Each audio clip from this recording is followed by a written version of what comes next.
Hi everybody, Heath Springer here. I'm riding with my little girl and we were talking about some things that we work on in children's church together at Fall Creek Baptist Church, and something I learned years ago doing adventure-based counseling. It's a 5-finger contract that I ask every one of the children to do whenever we're doing a game or an activity. It's 5 things. If you'll do those things, then you can play the games and have fun. And if you do these things in life, they'll help you every day of your life. Josie's chomping at the bit over here, right, Joe? Uh-huh. She wants to help us with the 5-finger contract. Show them your pinky, baby. What does that represent? It represents the weakest one. That's right, because the pinky is the most easily broken bone in the body. So the pinky represents the weakest one. If we were doing math, Daddy would be the pinky. I would have trouble because I'm not real good at math. If we were picking something up, I wouldn't be the pinky. My point is, though, even I'm the pinky. Everybody's the pinky sometime or another. So we want to take care of that pinky, take care of the weaker ones, right, Joe? Mm-hmm. What's the next one, baby girl? The ring finger.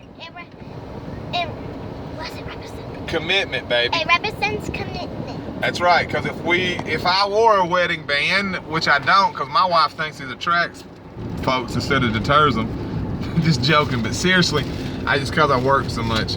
But it represents me being committed to my wife, committed to them. We want to be committed to having fun when we play games, but committed to learning about Jesus, right? Just like in life, you should be committed to having fun and committed to learning about Jesus. What does that middle finger represent, JoJo? Bad. Negativity, right? That's your birdie finger. We don't use that one, right? Right, Dad. We don't want to be negative to people. If you don't want to tear people down, we want to try to build them up. Don't necessarily, it's one thing if you and I are talking and we're friends, we're like, hey Heath, you're a little overweight. It's another thing if you say I'm a fat slob. You don't have to be mean to correct someone, so we don't want to be negative. What's the next finger, my Joe? The pointer. That's right. When you point one finger out, what you got pointing back at you? 3 fingers pointing back at you. That's right. So when you point one finger out, blaming someone else for what they've done or what they haven't done, or blaming others, you got 3 pointing back at you. There's at least 3 things you could have done to make the situation better. At least 3 things, if someone points at me and says that I'm fat, I guarantee there's at least 3 things in their life they could correct.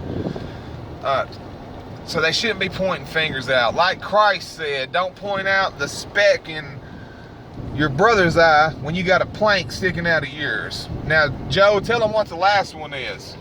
Be positive. Thumbs up. That's right. Be positive. Thumbs up.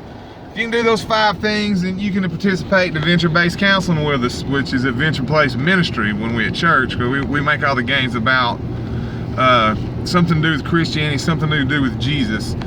But if my little 7-year-old can learn that 5-finger contract and apply it, and it's just a teacher of life.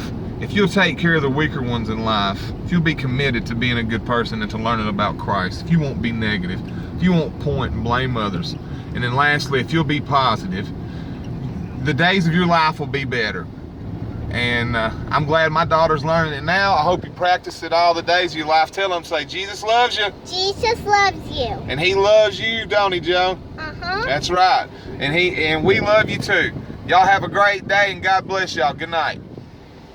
Night, night.